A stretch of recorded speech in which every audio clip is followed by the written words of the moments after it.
Okay, good evening, everybody. My name is Professor Nick James. I am the Executive Dean of the Faculty of Law here at Bond University, and it is my very great pleasure to formally welcome you to Women in Law 2022 and to this great university. I'd like to begin by acknowledging the traditional owners and custodians of the land upon which Bond University is constructed, the people of the Yugambeh language group. And on your behalf, I pay our collective respects to their elders, past and present, and affirm our commitment to supporting Indigenous students, colleagues, and communities. I am delighted that so many of you have come along to this special event organized by the hardworking students in the Asian Law Student Society. Bond is a pretty special place. It takes very, very seriously its commitment to providing our students with the best possible learning experience. Bond is a not-for-profit institution. We invest all of our revenue back into providing the highest quality learning environments and teaching resources. We deliberately keep our class sizes small and our cohorts small so that the academics and the instructors can get to know their students personally, and we very carefully guide them on their journey towards becoming competent, resilient, and successful professionals. And it works. It absolutely works. And I know it works because year after year, I get to see so many of our law students grow into impressive young professionals. And tonight's event has been organized by a group of such law students. This event was their idea. They approached our wonderful speakers. They're the ones that persuaded them to come along and speak this evening. They chose a topic that is relevant and topical, the gender pay gap. So my traditional role is to formally welcome you all to this event. And to be honest, every year that I'm asked to do this, I feel a little uncomfortable. I'm never really sure what to say and how to say it. Because you see, I'm a white, hetero, cisgendered male. And I genuinely believe that at the present time when so many voices are finally speaking out about the ways in which they've been and are disadvantaged by a system that's been almost designed to prioritize and privilege white, hetero, cisgendered males, my role really, and those of like me, should be to just keep quiet and listen. So what do I say when I'm, like so many other white, hetero, cisgendered males, given a platform from which to share my views with an attentive audience? I suppose I should, like so many other white, hetero, cisgendered males, share my personal and entirely subjective take on an issue of which I have no direct experience. Unlike those others, though, I'm going to try and refrain from presenting my experiences as objective truth or as better than your experience or in any other way that might be construed as mansplaining. So this is my experience. I have had, and I continue to have, the privilege to work alongside many intelligent, experienced, and hardworking women as a legal practitioner, as an academic, and as an executive dean. And I've seen women who are much smarter than me, with more experience than me, and who work much harder than me, somehow end up earning less money than me or holding less elevated positions within the corporate or the institutional hierarchy. I have reflected on my own professional success to date, and while I'd love to kid myself that the only reason I'm the executive dean of the Faculty of Law at the best university in the country is solely the result of my many years of hard work, my wise and informed career choices, and my innate brilliance. But the reality is that I'm also here because of the many opportunities and privileges that I might not have been given were I not a white, hetero, cisgendered male.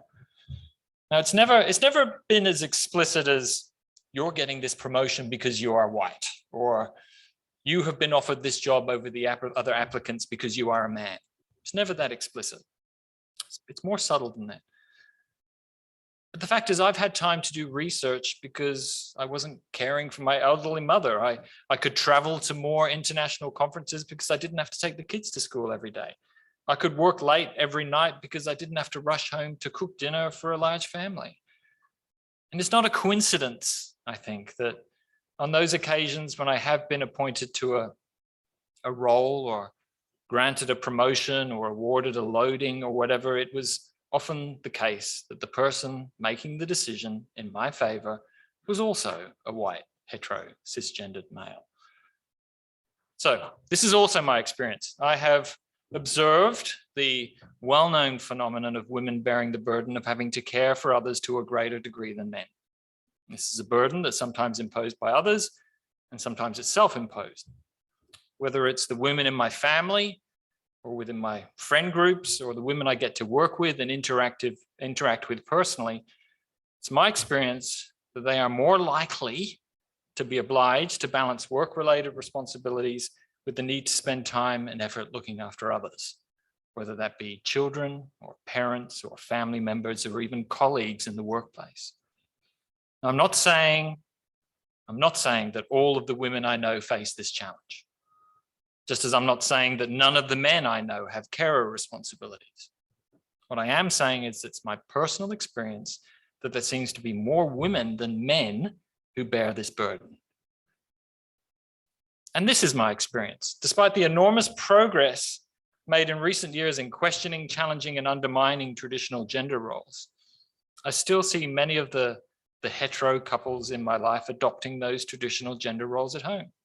He works while she cleans and cares for the kids and also works. And while it's usually older couples that cling to those stereotypical roles, I'm looking at you, mum and dad, it's also the case that people in the senior positions in organizations and institutions are of that generation.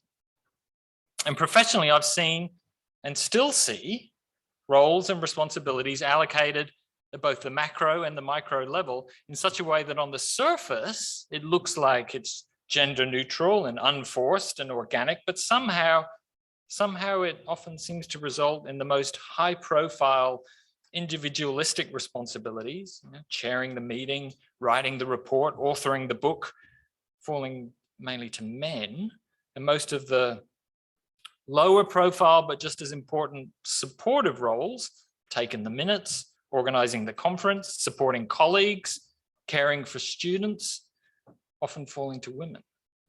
Not always, not all men, but often enough that over time there's a clear pattern. And I suspect that all of this contributes to the well-documented gap in pay between the genders. So I personally am very much looking forward to hearing what our wonderful panel of guests have to say about this issue.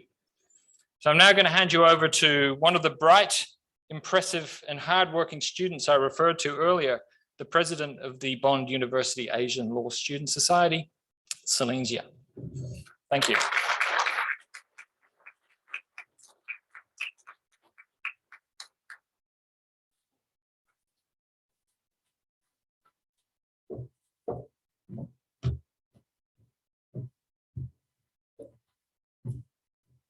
Welcome, everyone.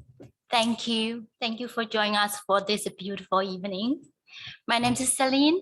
So we also welcome all the students joining us online, remotely. We got about 15 at this stage. And personally, I also like to thank the team. Without the team, we can't do anything. We will not be here this evening. Thanks, everyone.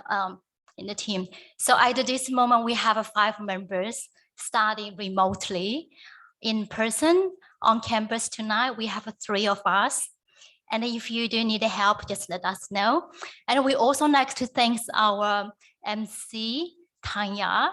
So she's here with us. And thank you, Tanya. I will hand over to Tanya for now. Thank you.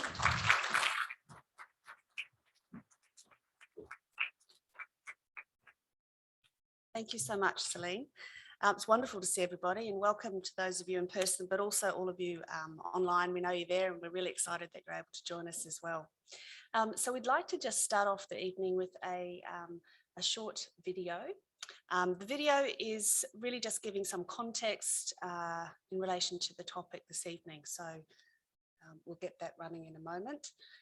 Bear with us, Celine's sort of doing about 3 jobs at the same time over here. She's also our AV lady, so she's doing great.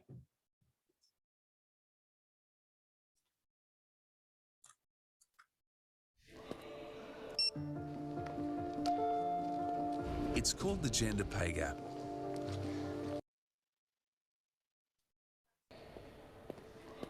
Do you know that in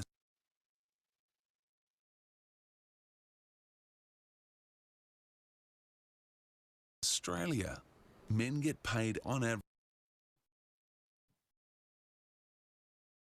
14% more than women?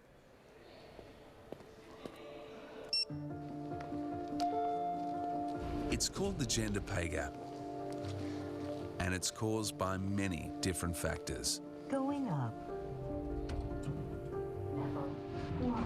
Expectations about traditional gender roles continue to shape career choices, with female-dominated industries and occupations offering lower pay. Going up. A lack of workplace flexibility to accommodate care responsibilities also affects the gender pay gap, Level 2. with parental leave longer for women than men. Going up. This results in a longer time out of the workforce for women, impacting their career progression. Level 3. Going up. There is also discrimination and bias in hiring, pay decisions, and promotions, Level 4. with more men still getting promoted to senior leadership roles than women. Level 5.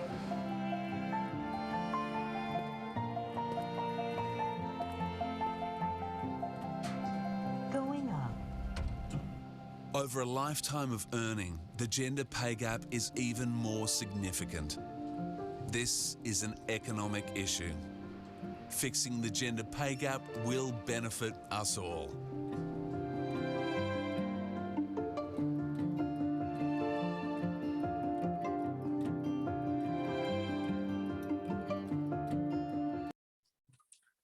Thanks so much.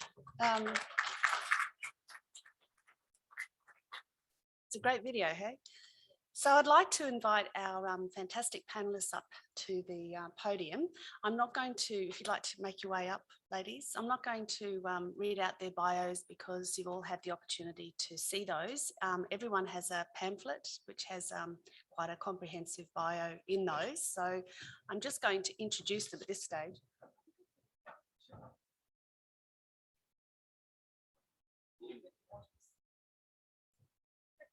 Center stage. There we go. There we go.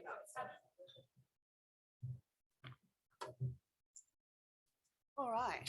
So thanks, ladies. I hope everybody takes the chance to read the bios because we have some very special people up here today. And I happen to know quite a few of them through my practice and also my education as well, and my teaching here at Bond.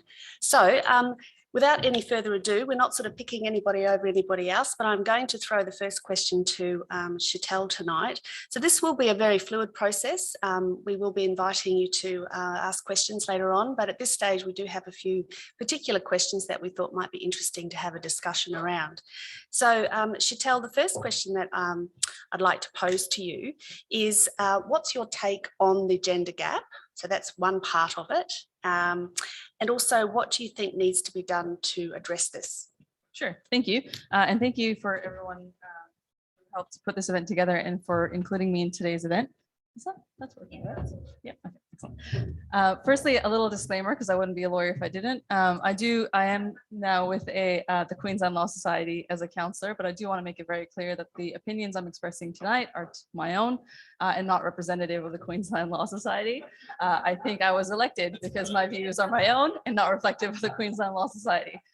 So with that aside, my thoughts on the gender pay gap is that it's not great, but I think it's actually an ancillary issue to a bigger issue, some of which was highlighted by Professor Nick James, that being capitalism, the patriarchy, and colonialism. Now, we don't have time to deconstruct all of that tonight, so we'll talk specifically to the gender pay gap. And my concern with the gender pay gap is that it's incomplete. Even when we look at the data is representative of about 100 organizations and businesses within Australia. Sorry, it relates to businesses that have 100 employees or more, which is only 1/3 of businesses in Australia. So we're looking at the gender pay gap with a lens of 1/3 of the actual profession altogether, or the actual working group altogether. The other important feature that the gender pay gap discussion seems to miss is intersectionality. And anyone who's familiar with anything that I speak of, intersectionality is the forefront of my mind, because I'm representative of multiple intersecting identities, as are all of you. When we look at the gender pay gap in terms that WGEA has set out, and it's a great baseline starting point, it actually is remiss because it doesn't include data on intersectionality. It includes data on working full-time women. We know anecdotally and statistically that more women occupy part-time roles than men. That's not included in the gender pay gap. In the statistics that WGEA uses, WGEA bases their statistics on the Australian Bureau of Statistics, and that's not collected.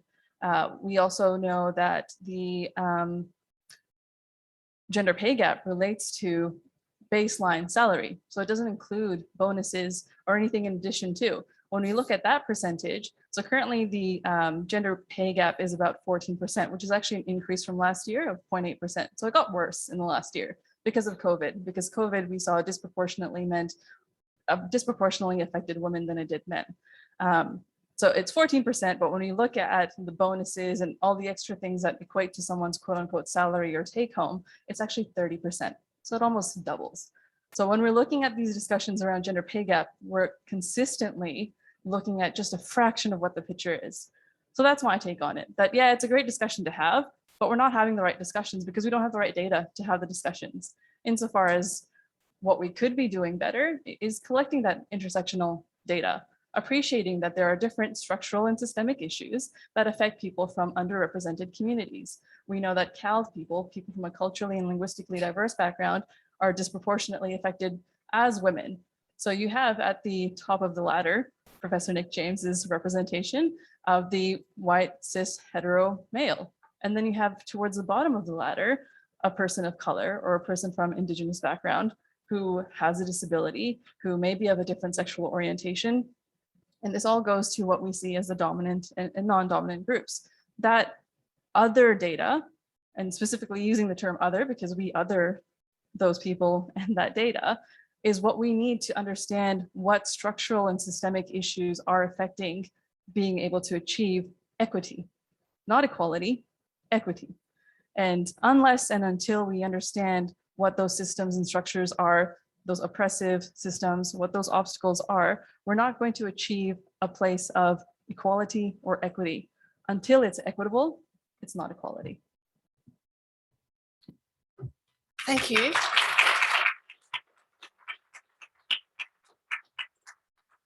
So I posed a double-edged question before, which was very bad form if I was trying to be a barrister in court.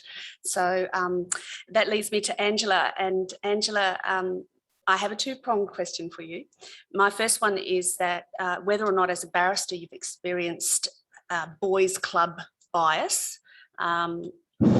And secondly, do you attribute that to an unconscious bias? And that then leads to the gender-based pay gaps between female barristers and male barristers. In answer to your first question, absolutely. And more so when I first went to the bar in, I think my first calling was in 95, 96, when there was only 5% of women at the bar. So we were seen as some kind of weird animal. And I've had this discussion with Nick over lunch recently where, you know, I bought a new car and it happened to be a Porsche, and my colleagues were, there were 13 of us on the floor and I was the only female counsel, and the secretaries naturally who were female would speak to me and tell me all the gossip, including what my colleagues were saying about me, which I thought was horrific because it was frightening enough to be in such a minority, much less having your colleagues talking about you. And the questions then were, I bought a Porsche Boxster, which wasn't a great, nothing superb. It's not as if I'm, what I'm driving today, but I'm a car freak, so I can't help myself. But the comments to the secretaries were, who's briefing her? Why is she here? She's independently wealthy. It's ridiculous. Those sorts of comments then were, the norm. Since then, I'm pleased to say that things have moved quite considerably away from that. There are a lot more females at the bar, to the point where nowadays it's really difficult to know all of them because they're coming in huge flows, and it's a really terrific thing. At the beginning, it used to be a lot of people who had worked at DPP that came over and worked at the criminal bar, but now it seems to be across the board. In terms of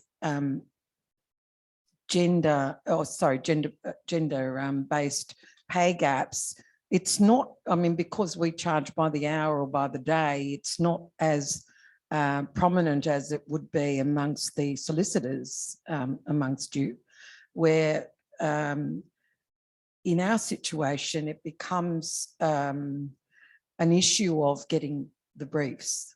Michael Kirby wrote a paper on the difficulty, or the few number of women that came before him when he was on the High Court. And that was quite an eye-opening example of where that starts and finishes. And yes, that is at the top of the echelon, but there are and were, when he was on the bench, perfectly capable women who could have taken those matters to the High Court, but were not briefed to do so. And that's where our pay gender comes in.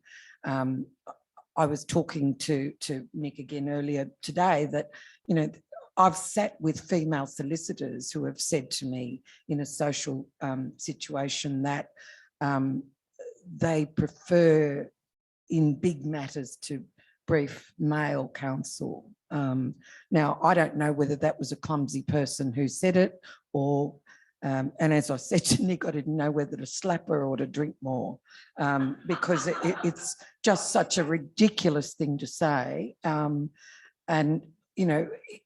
we've had, in the last 5 years, we've had a superb female head of the Bar Association who has done a lot for instilling policies within the law firms to do with, briefing more women or percentages of women.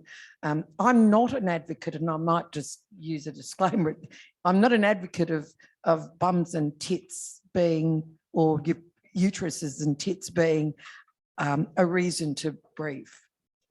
Certainly you need the ability, and if you're on equal standing, then of course. And it's sad that you need to actually work with law firms to instill those sorts of policies in this century and at this time. But I still, in answer to your question, and that was a long way around it, I think it is still subconsciously there, and the pay gap happens by less briefs, by the fact that we're not covered with all of the wonderful things that solicitors have in terms of when we have our families, we have to take time off. I have a daughter who's got 2 children under 2. She's a solicitor. It's cheaper for her to stay home than because childcare is so expensive. I think she's paying $750 a week for 3 days for one child in Brisbane. It's such a big problem, and it's not just an issue of gender, it's an issue of so many other social issues. Thank you.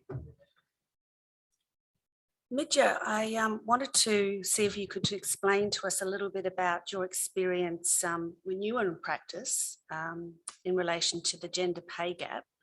And I know that you became a partner for quite some time, and whether you felt that you were able to contribute in any way to sort of, any changes, or did you see changes come about when you were able to become that sort of level of partner in the firm, for example, or any anecdotal questions, any anecdotal stories about people in that position, females in positions of, say, power compared to entry-level solicitors? Okay, thanks, Tanya. Yeah, so where to begin in a big firm? And I suppose I was part of a firm that was 85% female. So from that perspective, we had a lot of women that I worked with out of the 800 or 900 of us, so about 85% women. But interestingly, when you look at the top jobs, mostly men. And I work in leadership now, and I kind of find that we have, obviously now we know that we have more women doing law at university, we have more women starting their careers in law, but then something happens. And that's what I'm trying to work on, is that attrition rate when women kind of go, I'm out, I did my best, Midge, I tried, but too much, and I'm out. And that's what I hear every day, of women kind of, maybe mid 30s or maybe in their early 40s. They're kind of like, yeah, I tried, I just couldn't get there. So I'm trying to do a bit of work in that space. I had a partner the other day at a big global firm, partner in Brisbane, or baby partner, but she's made partner. And she said, Midge, I said, what's your why statement? Why are you a partner? Why are you doing this? Simon Sinek, start with the why, tell me that. And she said, look, I just want to, I want it to be a different story for young female lawyers at this big firm. Like, I want to show them that they can be a partner in a different way. And I'm like, well, that's cool. I can join you on that. Let me help with that. So to do partnership in a different way. Because of course, what we see is a particular type of partner in big law with a particular type of life, and they work a particular way. So we need to show our young lawyers there is a different way to partnership, and you can make this work for you, and you can approach that very differently. Insofar as some stuff that we tried to do, I'm not saying we were very successful, but stuff that we tried to do, transparency was really important. So insofar as pay and the bands and, like junior associateship and senior associateship and junior partnership and senior partnership, just bands, this is what you get paid in that band. So to try and make that negotiation somewhat more equitable insofar as that. So that was really important, I think. Also, for women to occupy management and leadership roles on a part-time basis, which again, operationally can be tough. And I hear this from CEOs I work with now, is like, yeah, but I can't have my managers and leaders working part-time. Like, it doesn't work. So what, they're available 3 days a week and they're leading a team? I don't know how we can make that work. So so we tried to do more of that, and it was available in some leadership roles. And of course, I've got 3 kids.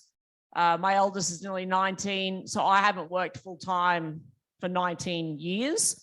And as a partner, I just said, look, I need to be casual.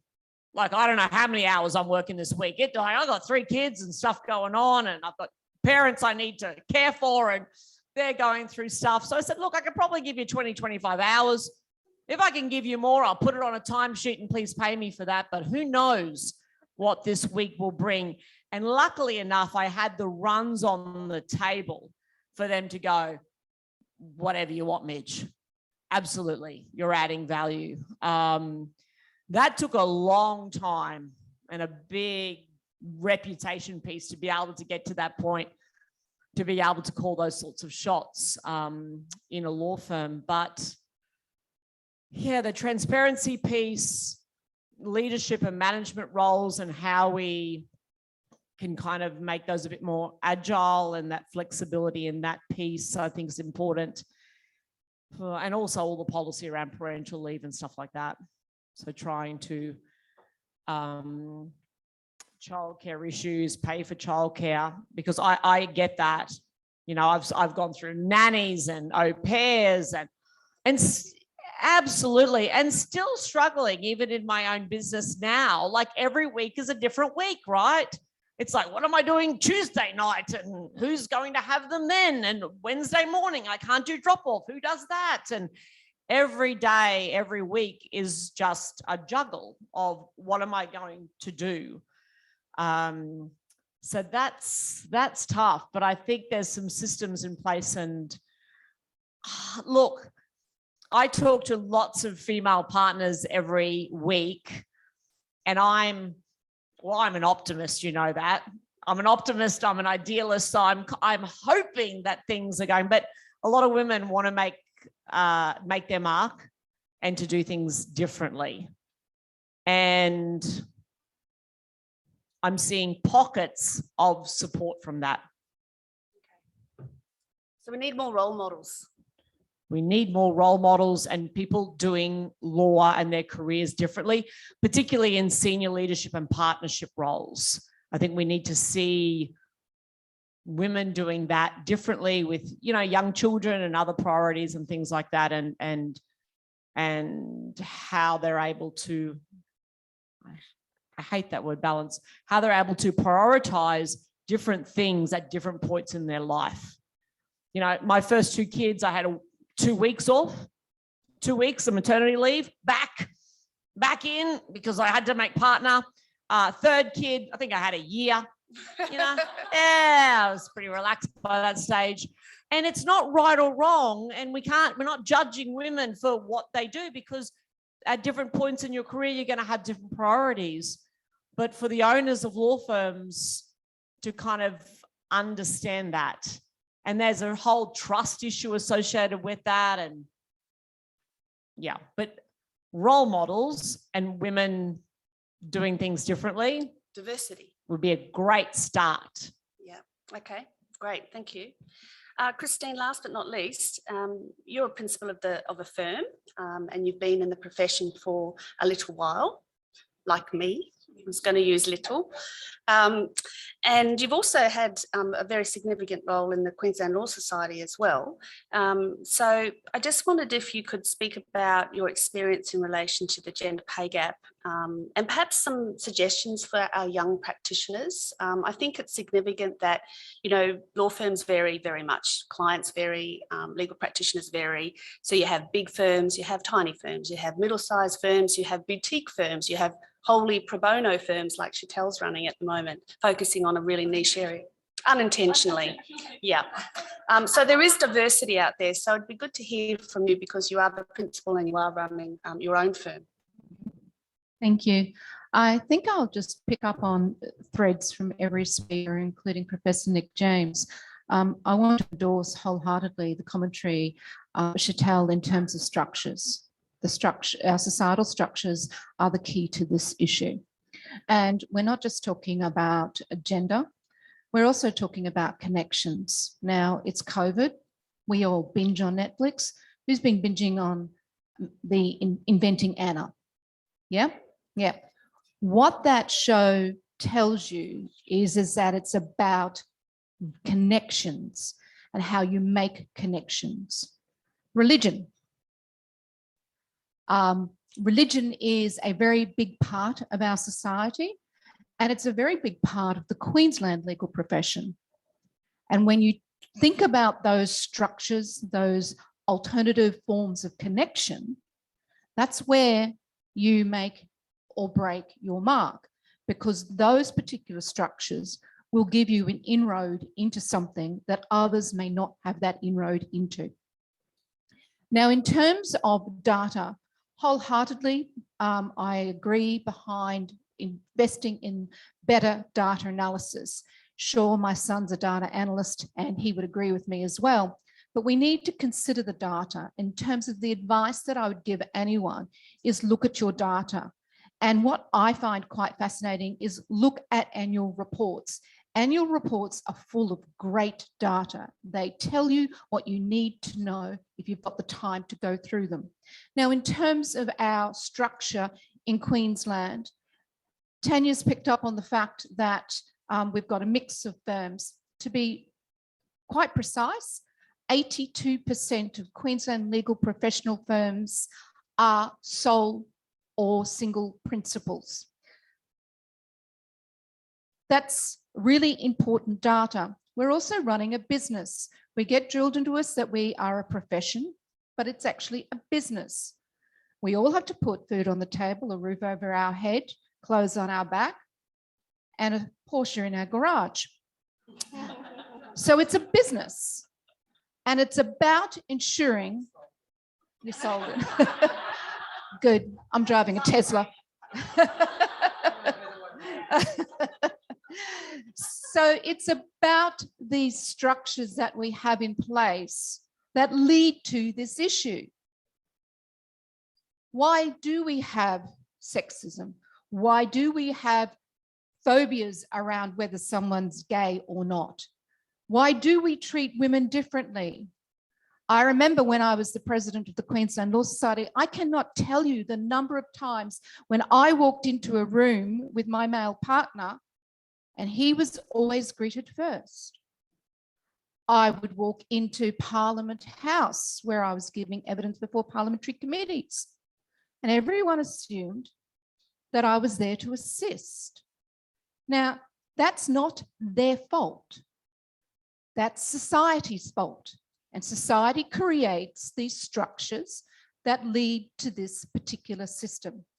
Now, in terms of business and pay and income, I note that Professor James said that he felt a little uncomfortable being in a room which is predominantly women. I've spent most of my career walking to rooms that are predominantly men. And I ask a man how he might feel if he has to walk into a room where he's the only man.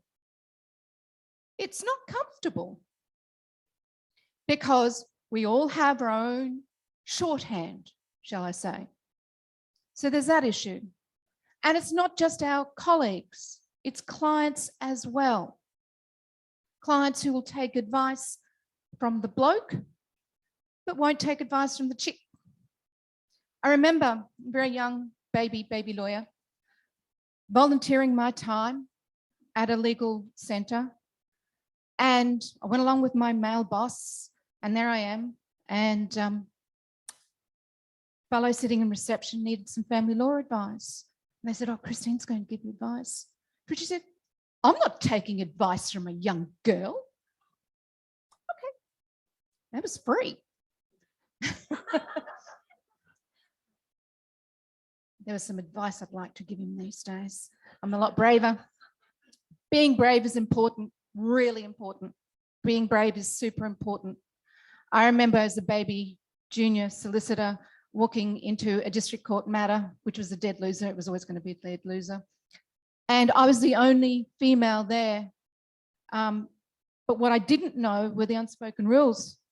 I made the wrong mistake. It wasn't a legal mistake because I was across my law. It was the fact that I wore a white jacket.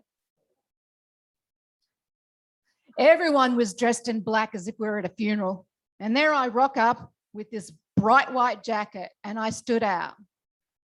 And you know what? I don't mind that. I don't mind standing out anymore. Back then, it was intimidating. It was frightening. And in fact, when I was standing at the bar table, my butt was twitching and I was grateful that the jacket covered my butt. In terms of how to approach it, you need to understand that law is a business. It is a business. It's about dollars in the bank. Making partner, as far as I'm concerned, is not the be all and end all. You can still be a salaried partner and earn the same as an employee. You can be an equity partner and earn less than your employees because you've got a business to run. You've got bills to pay, you've got employees' wages to pay, you've got a business to run. So when you're looking at the structure of law firms in Queensland, New South Wales and Victoria, they're the dominant states. You've got to look at how they're all structured. Do you really want to be a solicitor or a barrister? Now, I want to touch on the bar issue. When I was president, there was this big push for the equitable briefing policy, and I objected to it. I had a very strong objection to it. And the reason I had a strong objection to it was because I considered it to be tokenism in the most cynical form. And the reason for that is that we as female solicitors, and there were 12,000 of us, were being told that we should be briefing certain types of barristers in certain structures. But the thing is in law firms, as Midja pointed out, there might have been 85% female employees, but it's the male partners that were making the decisions. And so I had a real issue with it, because why support one portion of our legal profession without supporting the other portion of the legal profession? And I remember standing at a government lawyers conference with our female Attorney General, and she was lauding this policy. And I got up and I said, that's great. Why don't we have an equitable briefing policy for law firms? Why don't the government say, we want this many women on these high profile projects? Because it's not the junior employees that make the decision as to who gets briefed. It's the seniors, because it's their business. And if the seniors in this business are all men, they're the ones making the decisions. So female solicitors don't get the good gigs. They shuffle them off into female type law. And that happens a lot. And what they also do is they do other small things, really tiny things that are structural. Who here loves to play golf? Good. Who here loves footy? Good. Right. If I have to see another law day where it's centered around some kind of male-dominated sport, I can scream. I can get on board with a day at the spa, but how many of those do you see? Those social networks are where business is done completely. One of the best pieces of advice I got was when I was at uni is get yourself a dog and join a dog club. Everyone loves a dog. And so when you think about it, when you think about where these social networks are, that's where the power is. That's where the business deals are. Now, in my day, the business deals were done in strip clubs, and I kid you not. As a junior lawyer, I did really well on a particular matter, so my boss thought he would, yes. And there used to be this great restaurant on the Gold Coast called the Boardroom. Let me just say that I don't like bare breast with my steak. So these are the environments where these deals are getting done. And so when it comes to equitable briefing policies, I ask our government, you're the ones that do the tendering out. Why aren't you setting benchmarks of putting women in front of super important projects and giving those women control and power? My husband's niece is a lawyer. She was working on a big project for a large firm in Melbourne, and she got something wrong with her teeth and ended up having to go into hospital. And she was accompanied by a junior male solicitor. And she went into an operation, and as she came out of the operation, she was lying in bed in the hospital working on this project. Well, he was out playing golf with the people that they were working for. She did all the work. She did it while she was in a hospital bed, and he got the social connections. So there are issues that you need to think about. Look at your data. Look at your social networks. Look at how it's done. Look at the secret means by which people do business. Watchmaking Anna.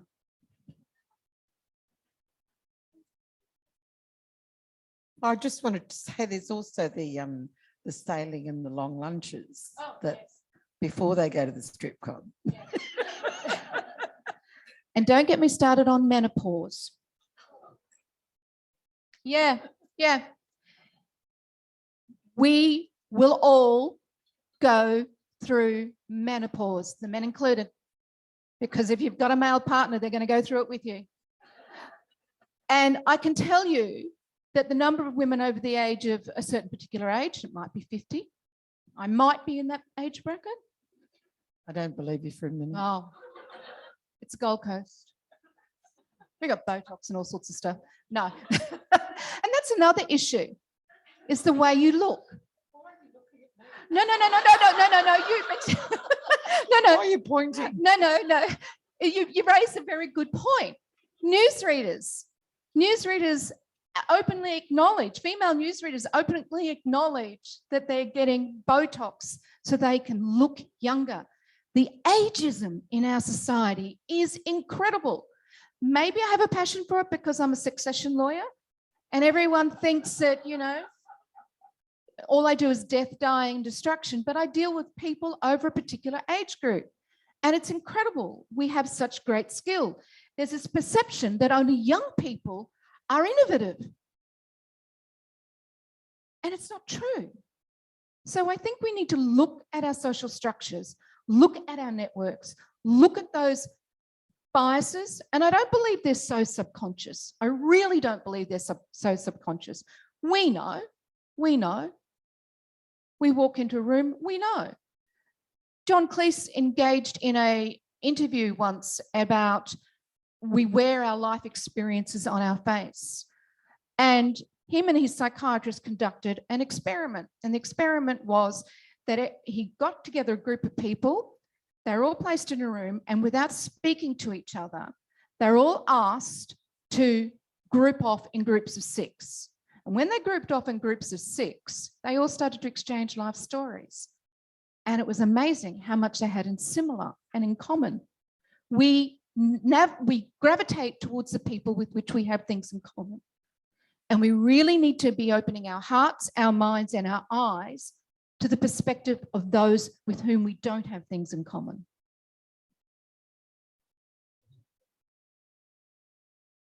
Botox?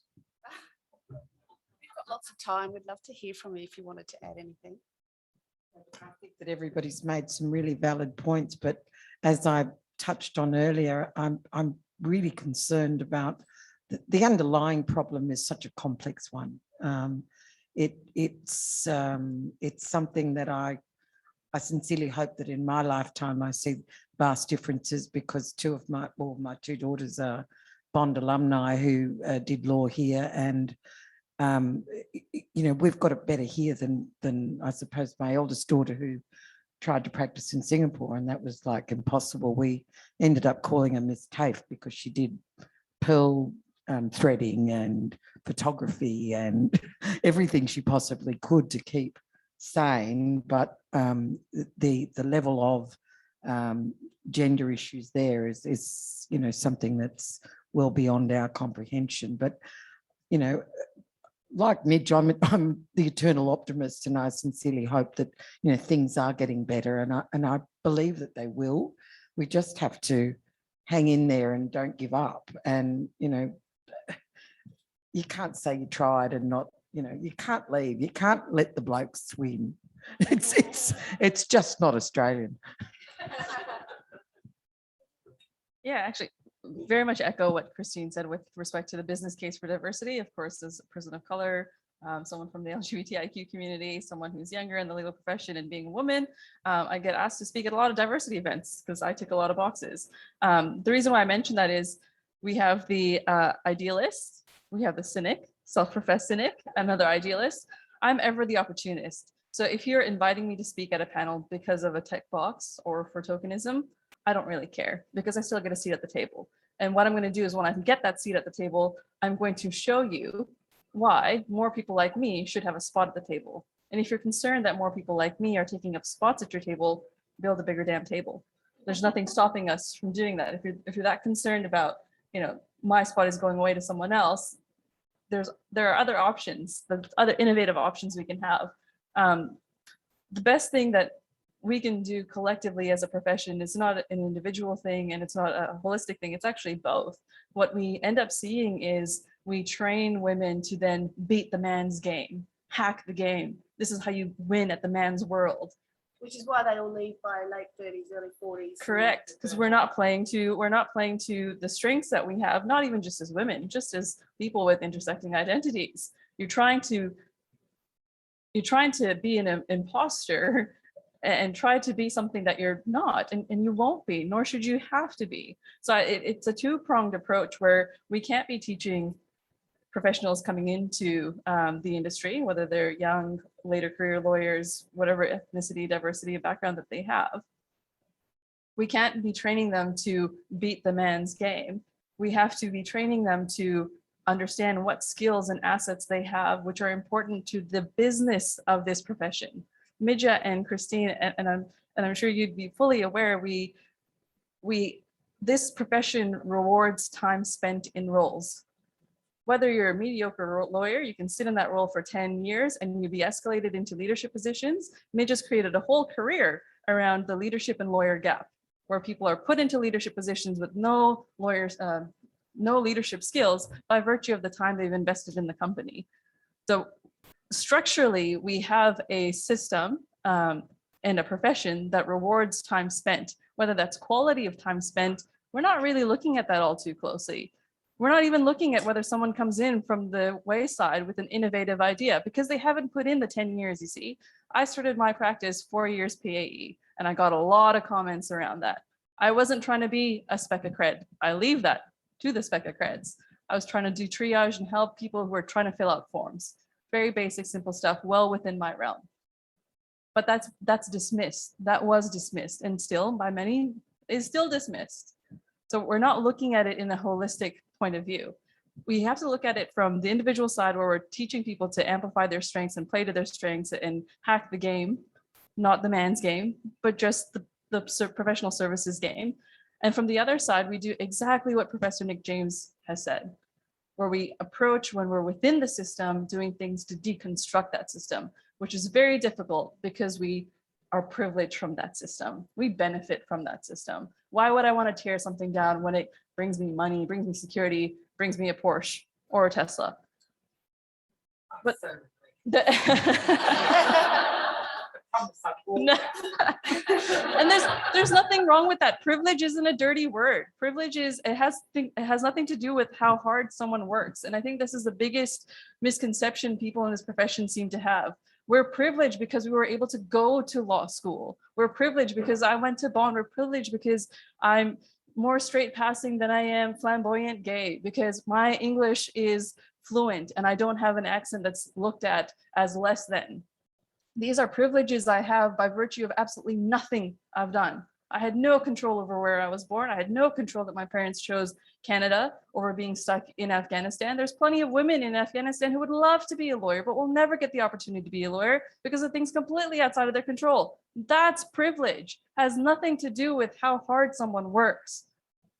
But that's what when we say someone's privileged, a lawyer's privileged, my God, the amount of feedback you get. Why are we so threatened? Why are we so threatened when there's people of different minorities in a room with all of us? Why are we so hesitant to learn from people whose experiences are different than our own? Because we might learn something. Honestly, if we have to talk about the business case for diversity again and again, and it'll come up in 2 weeks' time when International Women's Day comes up, breaking the bias. By existing every day, we break the bias. So to hashtag how I'm breaking the bias or how we're breaking the bias is absurd. We do it by virtue of being in this profession and existing, and we'll continue to do so. So when we're looking at what we can do as a profession individually is to not lose your sense of self in this profession. It will try very hard to suck that out of you. Don't lose it. Thank you. I thought we might stop for a moment and ask, I'll check with my assistant if we have any questions online. No? Okay, so did anybody want to pose any questions to our panelists? We've heard lots of very passionate thoughts tonight. Anybody want to share anything that they've experienced with us all? No? Oh, yes.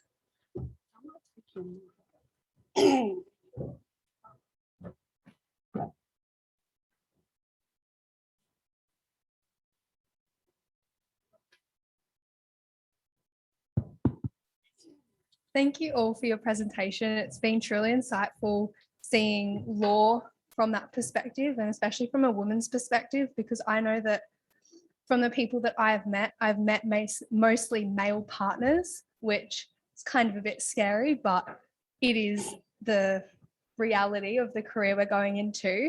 I just wanted to ask from each of you, what would your biggest piece of advice for a young female going into a graduate position? What would your biggest piece of advice be going forward in the career, so far as how to overcome some of, I guess, your own self-doubts in getting into a bigger or a better position, or just finding your own way through where you want to go? So I'll pick someone. So Angela, I'll pick you and I'll pick you one. Thank you. It's a good question. And from my perspective, I went straight to the bar. So I didn't have any relatives in the state, never mind anyone who was either a partner or a senior associate of a law firm. Some of my colleagues who I did bar practice with today sitting on the bench, and they had 16 briefs waiting for them. Tenacity came to mind when you asked that, and I think that that's really the important thing. You need to persevere, and as Christina said, you need to learn to network. By the time you graduate, and I assume you're still in law school, things won't have changed. But I think that what can change, and COVID's taught us a lot about that, is that apart from the law courts, we can do this business from home. We can do it at different times of the day and night. I haven't walked into the AAT, for instance, since April last year until last Saturday. In fact, I had a new room and didn't even know where it was. So there are lots of different ways that for instance, I know a couple of women who had a young family and they decided to do mobile solicitor work. There's lots of different ways that you can do it, but networking is an important one. And I thank Christine for bringing that up, because it is something that female barristers are not very good at. We're good at networking amongst ourselves with female solicitors, but not the boys' club that actually feeds us. I hope that was helpful. Hello, what was your name, sorry? Kayla. Well, I wrote a book on confidence. I bought it, so Kayla, you can have that. I absolutely think that self-belief and really knowing yourself and knowing how to articulate that, knowing what your value is, being able to sell that value, being able to play the game, win the game. I talk about winning the game without losing yourself.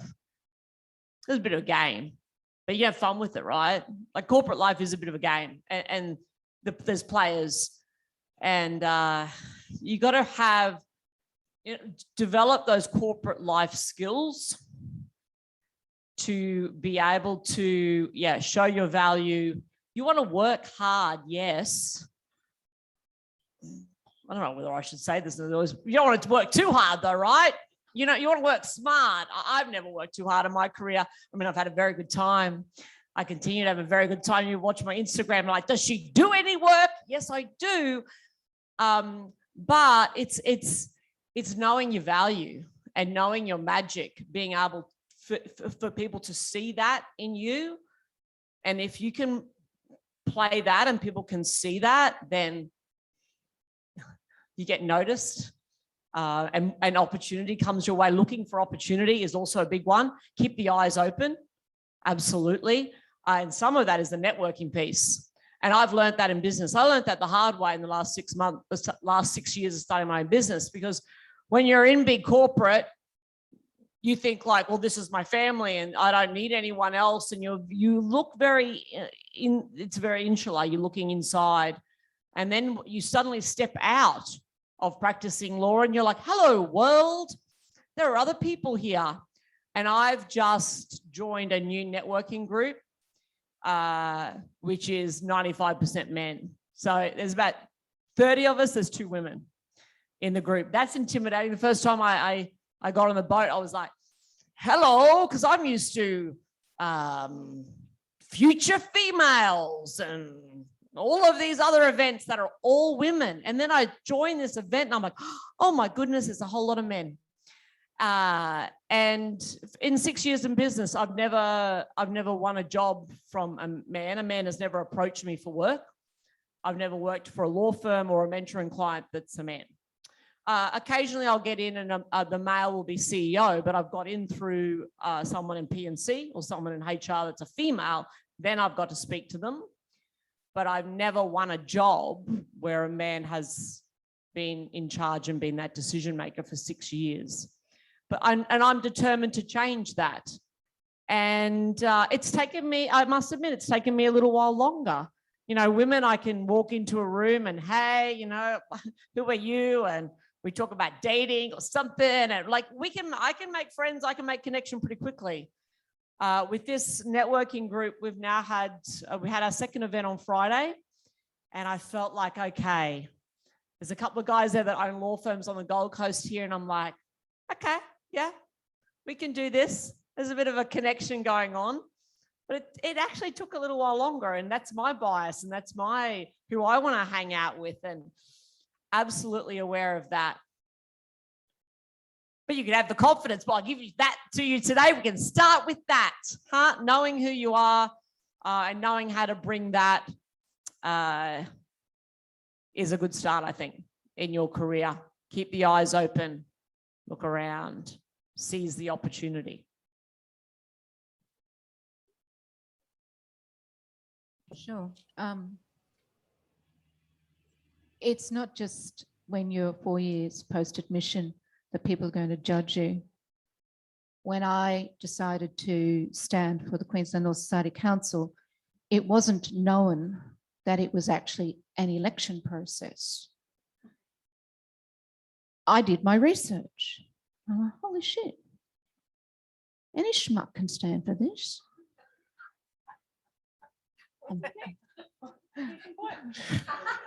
I'll give it a go. And I used my particular skill sets, and lo and behold, I got voted on. But not only did I get voted on, I got more votes than anybody else, even long-standing people on the council. One of them might be in the room with us. And I thought, I don't belong to any of you. I'm not owned by any of you. That's a good thing. And I used that. Be aware of who you are. Know who you are. That speaks to the issue of confidence. Understand who you are. I am not a corporate creature. I like to do things the way I like to do things. I approach things with my own sense of integrity, and I will not resile from them, which means that I don't always play the game, which means that I will suffer a consequence. But I know for myself that when I take a stand on something, it's my choice and not someone else's choice. Understand who you are. Understand where your strengths are. I had a friend a long time ago give me the best piece of advice I've ever received. She said, Christine, you spend so much time working on your weaknesses. And I go, yeah, that's a good thing, isn't it? She said, no. She said, you can spend as much time on your weaknesses as you like, but you will never bring them up to the standard of your strengths. Play to whatever your strength might be. And that way, I think you will succeed. Great points. Just to echo, if it is a game, I do agree that it is a game. There's different ways to play the game as well. And that I say that in a career context. The corporate game is not the only game in the legal game. There are lots of different careers and opportunities available, and that's not the only pathway. And I think that's a disservice that the profession does collectively to the next generation of practitioners coming through. but that's what we see the most. And visibility, we know, is very important. What is given a lot of visibility tends to somehow be given a lot of importance as well. And there's a lot of understated roles, especially when you see that 82% of firms in Queensland are sole to medium practices. So there's a lot outside of the corporate world, but we don't get to see a lot of that. So just be mindful of the game that we see isn't always the game that's available. And I know we're using the game metaphor a lot, but also you play the game, play to your strengths, know who your opponents are, know who your adversaries are, know who your allies are. Professor Nick James is an ally who has identified himself. So when I'm talking about structural and systemic issues, I can see that this infrastructure is one that works collectively with individuals trying to deconstruct the system, and is also a system that is trying to unpack itself as well. Identify those opportunities and seek change makers if it is the case that you're trying to make change. I will wreak havoc as much as I can, but I appreciate, as a junior lawyer in the legal profession, there are still some areas where I don't have that privilege yet. I have to still build my reputation. I've earned my seat on council because of the trust of the people who have voted me in.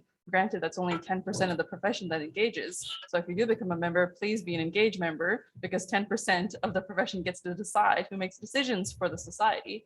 Be informed, learn about what these processes are. These are some, without going into the crux of it, and I'm sure Christine could speak to this as well from her time as president, that platform has a lot of opportunity. The Queensland Law Society has a lot of opportunity. As student members or as members that you'll become of the Queensland Law Society, that's a lot of power. Parliament looks to that entity to make decisions on particular submissions. If you are not an active member, and by active, an engaged member, that group of 12 people who have been voted in by their mates and colleagues and friends will get to decide whether we, as a legal profession, because that body is representative of the legal profession, Queensland legal profession, has an opinion on things like climate change, has an opinion on abortion laws, has an opinion on marriage equality, which, for people who may not know, Christine was a big proponent for that happening. Be an engaged member of the society that you're taking part with. Whether you're coming in as a junior solicitor or coming in as a paralegal, or you're coming in as an associate ancillary member, there's incredible power that you gain by being a lawyer before you're admitted to become a solicitor. That's an advocacy skill that's taught to you within these walls that extends beyond the advocacy you provide to your client. That's the advocacy you provide for your colleagues. That's the advocacy you provide to lateral careers and professions. And that's a power that once you have, no one can take away from you. And I'm just going to do a little spruik there, just like I tell our GDLP students, if you're not a student member of the Queensland Law Society, you should be, okay? It's $10, lasts till you're admitted, and that's your entry into this amazing organisation that represents our profession. I wanted to add something as well, and I wanted to say, don't be discouraged. Some of us on the panel have been around a long time, and we have seen and been a part of things that weren't great, but we know that the system is changing. So don't be too discouraged by some of the things we've talked about tonight. And remember that a lot of what you're looking for is a cultural fit. So, you might start somewhere and you might think, this doesn't feel right, this place, I don't feel comfortable here. These people are not my people. Don't be discouraged, keep your eyes open, don't burn bridges, keep networking and find the cultural fit that works for you. There's lots out there. Law is a really diverse profession. Now we have a really great question online. So it's posed to yourself, Angela.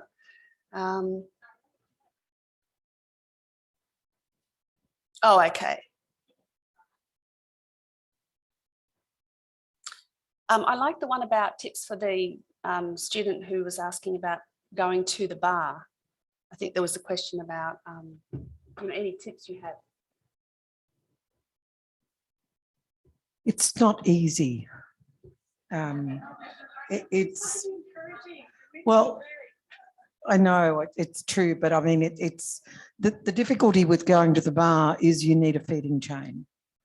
And if you haven't got a feeding chain, it's very, very difficult. And particularly in Queensland, where we don't have the benefit of having clerks in chambers, where in the southern states they have clerk. It's starting now in certain chamber groups, but the process of clerks is where these people bring in the work and then spread it out amongst whoever's in chambers.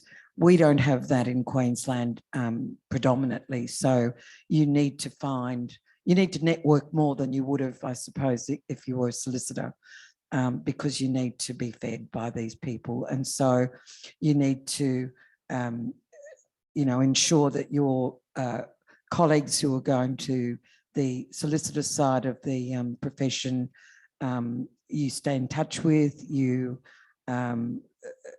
need to sort of start writing papers. You need to find an area where you've got a niche or something a little bit special that stands out. I've done 20 odd years of immigration law with a smattering of a bit of succession, a bit of family law, but every time I went in and out of the family court or the federal circuit court, the language was different, and I had to learn a new time with or residence or custody. All those words are difficult, and it's hard to go in and out of certain areas. But if you've got a specialty, or you develop a specialty, and you do that by reading every textbook known to man on the subject, and then starting to mix with people who work in that area, but don't try and do it before you've done that, because no one's got the time or the patience to give you an education. They'll help you if you help yourself, but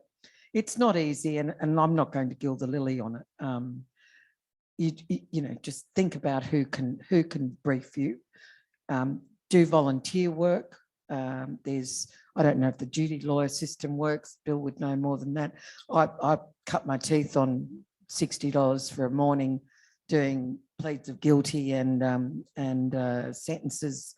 It teaches you to think quickly before a magistrate or a judge, and you'd see 30 people in a morning, and it's a zoo, but it's good experience, and it's not something, that sort of stuff you don't really learn in law school.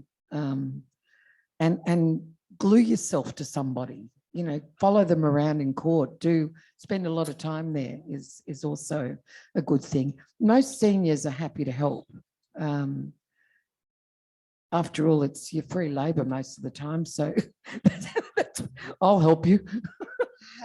Thank you. But yeah, persevere. Thanks so much. Another question we had online. Did you want to show that up? Oh, she wants to speak. Fantastic. Okay. Sit down.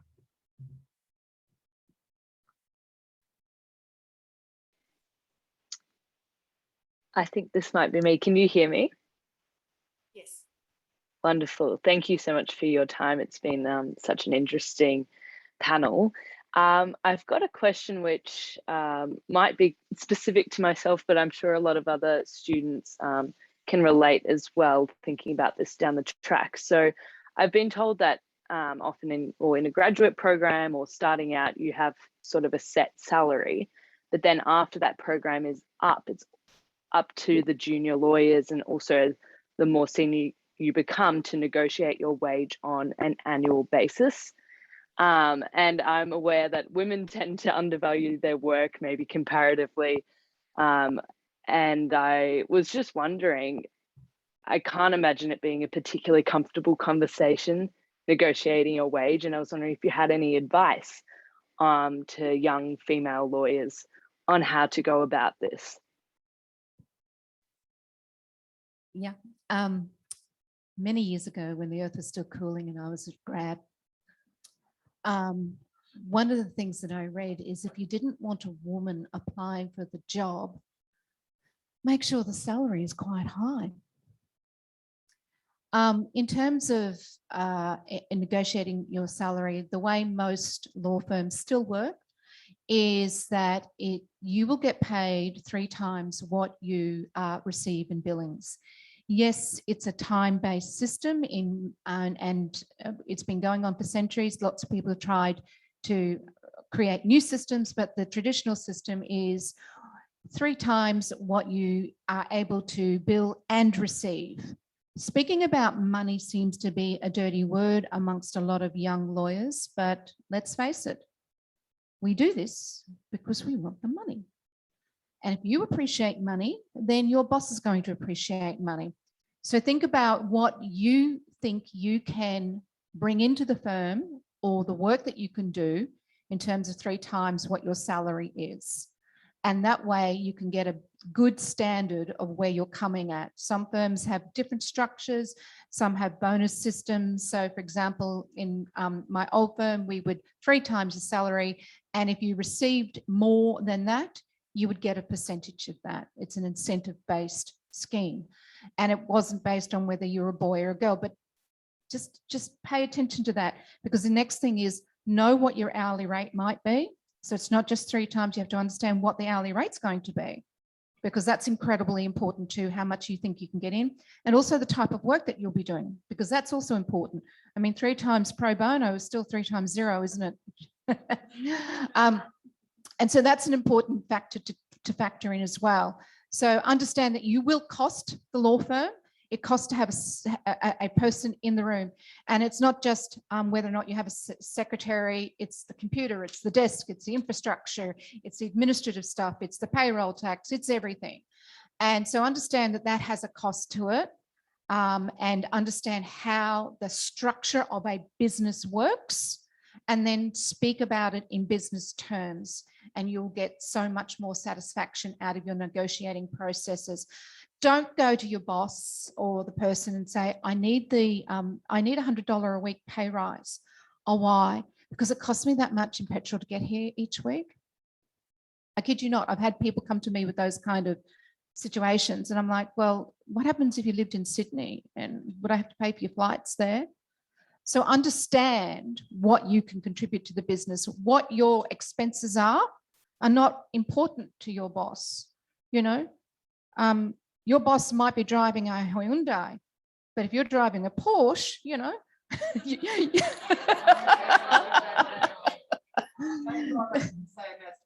yeah. So think about your negotiating, not in terms of your person in itself. One of the points I also wanted to make before is Chantel noted that I was a spec cred, and yes, I did. I had to spend 4 years out of the law when I had children because there was no childcare facilities available. It was going to cost me, I did the math, 1/3 of my wage would go in tax, 1/3 of my wage would go in childcare, and I'd end up with 1/3. So I'd be working, you know, a 60-hour week for 1/3 of what I normally did. So I made the choice to raise my children at home, but that didn't stop me. While I was at swimming lessons, I was literally reading Liam Priest cover to cover. I was a great fun party girl. But I'm not so sure about that these days, because one of the other ways that the gender pay gap seeps in is that you will see lots of female graduates who have shed loads of qualifications, and law firms will hire someone because they've got this degree, that degree, this qualification, that qualification. Typically, and they've just recently done a study, if a boy comes along and he's overqualified, or a girl comes along and she's overqualified, the firm will hire the girl. Think about the cost of your education and how that's going to seep into the return on your investment. And keep in mind that that's a balancing factor when it comes to the gender pay gap. Yes. I was just going to say, just having the audacity to ask, I think that I have it up on my wall in my office, the audacity to ask, because if you don't ask, you don't know. I had a situation last year, I gave a client a quote and they took my daily rate for an hourly rate and they paid it. And I'm like, man, all right, undervaluing, let's put those prices up. And it was just amazing. I'm like, oh, that was just eye-opening to me that, oh my goodness, the value that people can see in what you can bring. And I don't know, I talk to a lot of people in business, and unfortunately, I think a lot of women, they do tend to sort of undervalue. Also to know that your greatest negotiation strength is when you're starting a new job or changing law firms. So once you're kind of in the law firm with, you know, we're in the 2% rise every year and whatever, it's kind of harder. But that time when you're shifting law firms or when you're starting, the negotiation power is the greatest. So take some time at that point to get to the level that kind of you want to be at. I think that's a really powerful position when you're changing jobs or starting out. And don't be afraid to ask for some stats, like ask HR, ask P&C around some bands and some ideas and that kind of thing. They may tell you, they may not, but have the audacity to ask, because you might get someone in P&C that actually tells you. Thank you very much. Yeah, thanks for that information. Take that. Power. If I could just add 2 little points to that. So practically speaking, having the negotiation is really great. A practical tip is if you create a little folder and you call it your FY 19-20 financial year, so on, and then add to that any emails that you've received from clients or from your employer saying how great you've done, anytime you've hit above targets, anything that you can then rely on, because we tend to forget these things. We focus on our weaknesses and we put aside the things that we've accomplished because we've accomplished it, got the pat on the back, it's done and over. But that's what we need to rely on when we're building a business case, which is what it is, for getting remuneration. So that's really important. The other point is with respect to transparency. So with this generation, please talk about how much you're getting paid. I think it's really important. WGEA is actually working on trying to improve transparency. They don't release that data yet. They do in America. And as a result of that, the gender pay gap has significantly decreased. So there's power in transparency, not just across pay, but other things as well. And a point to, and a story to that, a brief one, is when I started practice, and it wasn't too long ago, I was being paid under the National Employment Standard, and so was a colleague of mine, but we were so afraid because I was actually getting paid $5,000 more than she was a year. We didn't talk about it, and I didn't want to bring it up with her. But underpayment of junior solicitors is a real thing. And we don't talk about it because the people who are in the positions to make decisions about it aren't affected by it. But you will be. So talk about it. Fantastic. I also wanted to just add a couple of things. Have confidence. It's really important. And remember, you're the future of the profession. You can make it what you want to make it. You can form it to be the profession you want it to be. So take heart and have confidence. All right, well, we've had an amazing panel. It's been a great experience just even having the privilege of being up here and being able to talk with the ladies and you know, give them questions and corral them around. They didn't need much. It was very lively, and you can see the passion that everyone has up here for the profession. So that really draws to the end my role tonight. So I'd like to invite Celine back up.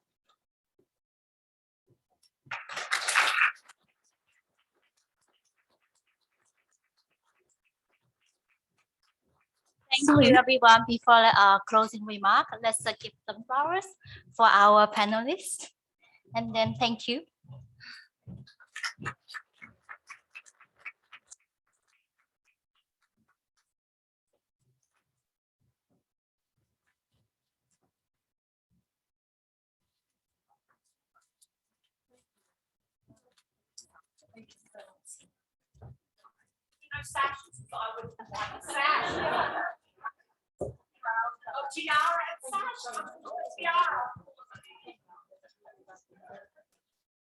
May I just add that the, thank you.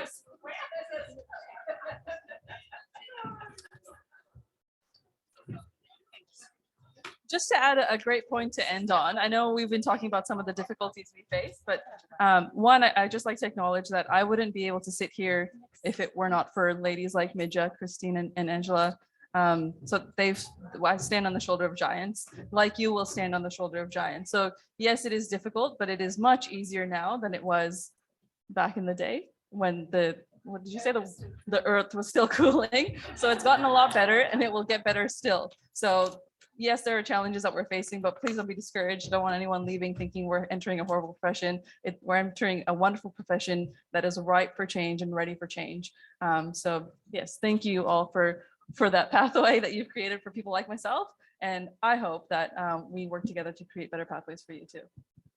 You're absolutely right. In fact, when I came to the bar, and never mind white jackets, if we wore trousers, judges would say, I can't hear you. And that doesn't mean that you speak louder.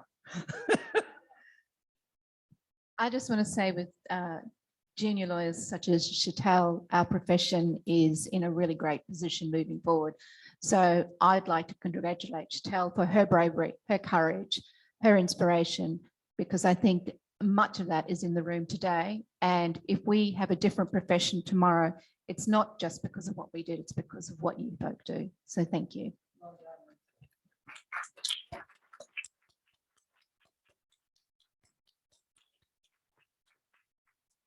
So thank you, everyone. So on behalf of our team, we also like to thank our amazing panelists as well.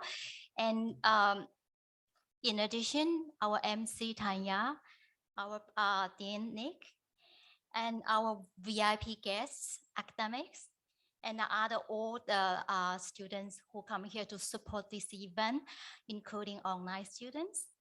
So for making this valuable time to sharing with us, we really appreciate it. And so I think it's time, let's get food and drink started, right? Everyone be hungry now.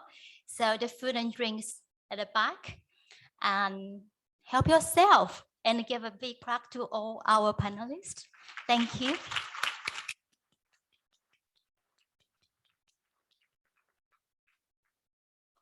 And by the way, we do have a professional photographer here.